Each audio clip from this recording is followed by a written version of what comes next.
मेरा नाम सतीश सिंह है। डॉक्टर जाकिर नाइक साहब, मैं 2 दिन से आपकी तकरीर सुन रहा हूँ। आपके तकरीर में मेरे समझ में ये आ रहा है कि कुरान में सबसे ज़्यादा इंसानियत है। मेरा सवाल ये है कि दुनिया में हम जो प्रैक्टिकली दुनिया में देख रहे हैं, ये मुस्लिम ही ज़्यादा सबसे आतंकवादी है और जो मासूम लोगों की हत्या कर रहे हैं, तो इंसानियत कहाँ है? माशाल्लाह, भाई साहब ने 2 दिन तकरीर सुनी और उसे यकीन हो गया है क्या कुरान में सबसे ज़्यादा इंसानियत है। माशाल्लाह, उसके मुबारक देता हूँ। लेकिन सवाल अहम है, सवाल गलत नहीं, आपका सवाल सही है। सवाल है कि हम देख रहे हैं मुसलमान ही आतंकवादी है। ये झगड़ा फसाद, मुसलमान फंडामेंटलिस्ट है, मुसलमान टेररिस्ट है, आतंकवादी है। जब हम कुरान पढ़ते हैं तो हमें इसका इज़हार होता है।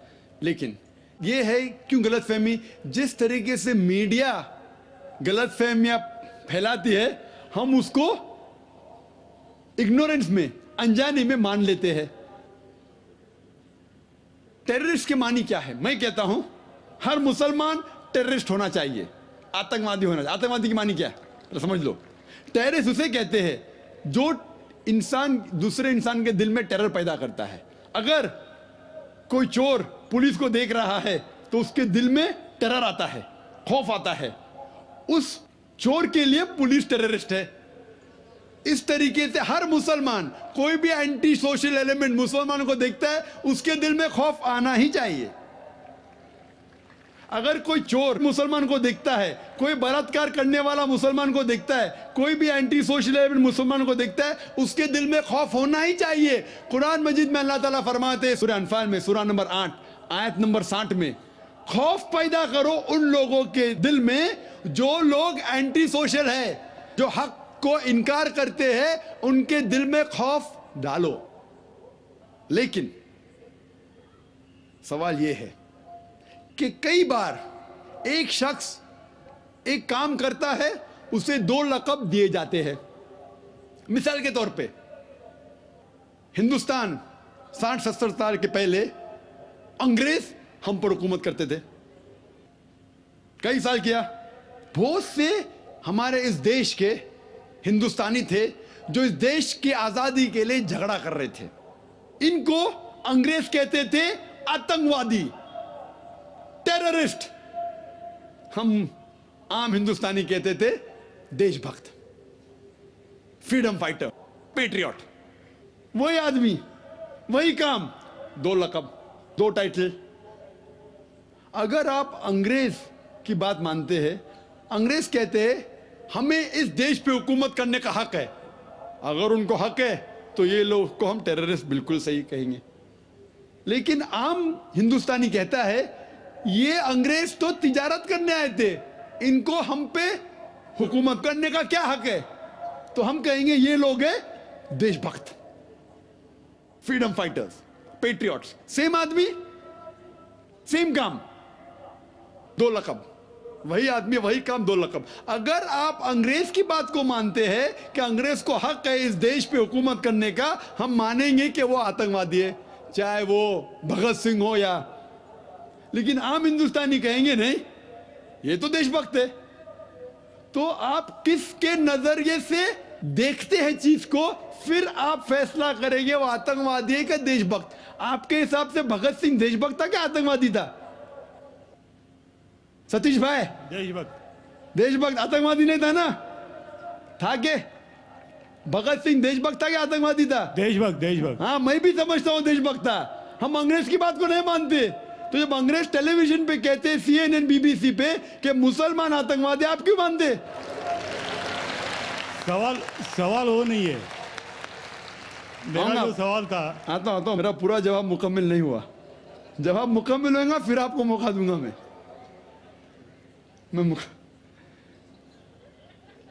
Nelson Mandela, old south African government जो थी, सफेद हुकूमत, वो नेल्सन मंडेला को टेररिस्ट नंबर 1 कहती थी। उसे अरेस्ट करके रॉबिन आइलैंड में 25 साल के लिए कैद कर दी। Terrorist number 1। जब नई हुकूमत आती है उसे छोड़ देती है, उसे प्रेसिडेंट बनाती है। टेररिस्ट बन जाता है प्रेसिडेंट। चंद साल बाद उसे नोबेल प्राइज फॉर पीस मिलता है। वही आदमी, वही काम। ऐसा नहीं कि पहले वो गलत काम किया, फिर अच्छा काम किया, फिर उसको अवार्ड मिला। वही काम के लिए जो पहली गवर्नमेंट ने कही थी, सफेद गवर्नमेंट ने, कि वो टेररिस्ट है, आतंकवादी है, नोबेल प्राइज कमेटी ने उसे नोबेल प्राइज दिया फॉर पीस, अमन के लिए। हैरत की बात है, जो आदमी आतंकवादी है उसको मिलता है नोबेल प्राइज फॉर पीस। जो आदमी का पावर है, जो आदमी वो कहता है, लोग उसकी बात को मान लेते हैं इग्नोरेंस के अंदर, अनजानी में।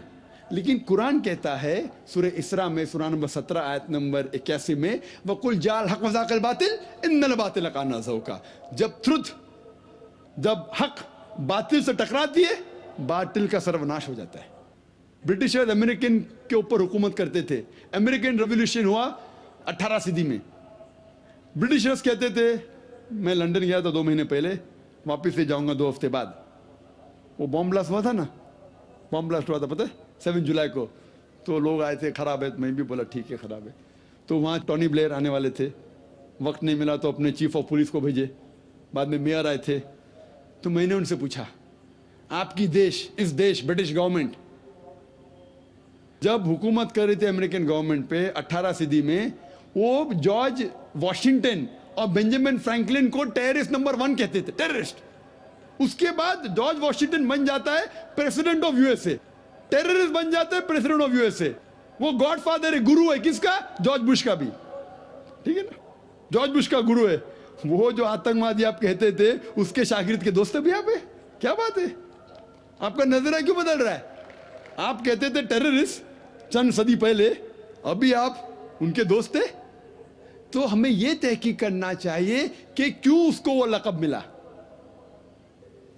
अगर जो 11 सितंबर को हुआ था न्यूयॉर्क के अंदर, आप जो कह रहे ना मुसलमान मुसलमान, उसके ऊपर जवाब तो अभी आ रहा है। ये तो खाली वो स्टार्टर्स बोलते ना, स्टार्टर्स, सूप पीते पहले तो जरा बराबर खाना खत्म होता है। मेन मील तो अभी है। मुझे एक शख्स ने पूछा था जब मैं ऑस्ट्रेलिया गया था, और इंग्लैंड के अंदर भी, doctor Zakir Naik, do you consider bin Laden to be a terrorist? क्या आप बिन लादेन को टेररिस्ट मानते हैं?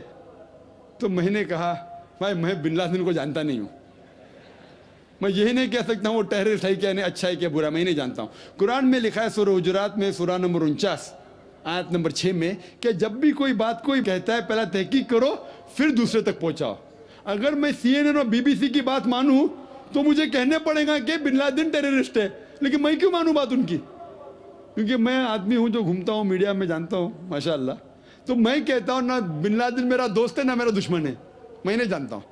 लेकिन अब ये मुझे पूछना चाहते हैं टेररिस्ट नंबर 1 कौन है, तो ये तो जानता हूं मैं, CNN जो अमेरिकन चैनल है, जॉर्ज बुश उसका प्रेसिडेंट है, गर्व से कहता है कि हमने हजारों अफगानिस्तान लोग को बम गिराए, कत्ल किए, इराक में हजारों का कत्ल किया।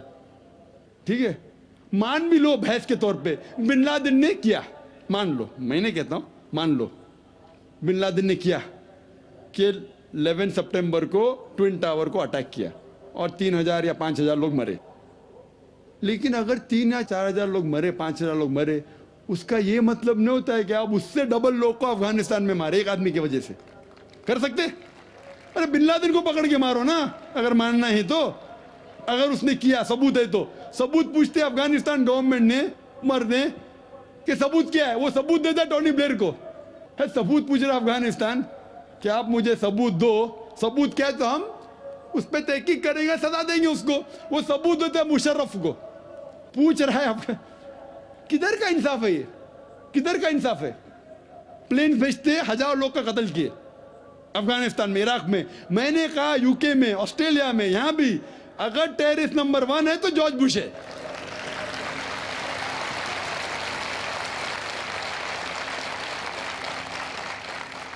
ट्विन टावर को किसने गिराया? CIA, FBI का क्या बजट है? इन लोग गर्व से कहते हैं अगर परिंदा भी पेंटागन के ऊपर उड़ेगा तो हम पहचान सकते। एक हवाई जहाज 1.5 घंटे बाद आके उसमें ठोक देता है, उनको पता ही नहीं चलता है। बहुत से अमेरिकन लोग, मुस्लिम लोग छोड़ो, क्या कहते, अमेरिकन लोग, क्रिश्चियन लोग कहते क्या ये इनसाइड जॉब था, अंदर की बात थी, ये अंदर की बात। जिस तरीके से ट्विन टावर गिरा वो प्लेन के जरिए गिर ही नहीं सकता है। कितने लोग कहते हैं कि ये जॉर्ज बुश ने किया अपने वोट बैंक के लिए। कल मैं कह रहा था ना पॉलिटिशियंस के बारे में, कल की तकरीर सुनी ना आपने, हकीकत लगी कहने।